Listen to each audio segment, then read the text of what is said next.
Madasig nga nadakpan ang sospek nga nagtuyo sa pag-hold up sa isa ka taxi driver sa barangay Haveliana, Haro, Iloilo City matapos nga nabilin siniyang iya ID sa sulod mismo sang taxi. Sa interview sang Bomba Radio kay Police Major Eduardo Chacon Jr., hepe sang Iloilo City Police Station 9, iya ginpahayag nga makaapat ka beses man nga nadasma ang sospek samtang nga nagapalagyo kag nagapauli sa ilang nga balay.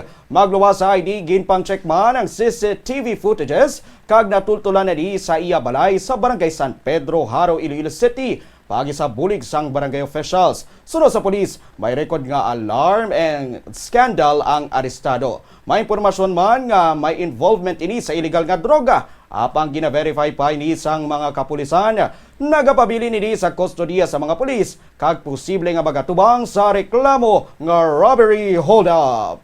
Sa taxi na bilhin dito na siya pa to sa nagbulig sa aton ma-identify because may ID siya to. So, i-confirm pa lang.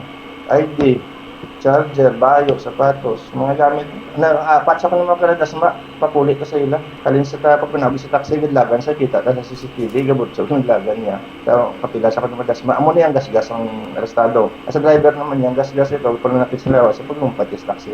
Last time na remember na namon, gindala na sa station because of alarm scandal.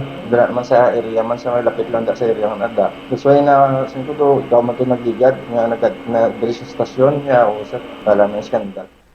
Nabatian ang kabayan sang payag ni Police Major Eduardo Chacon Jr.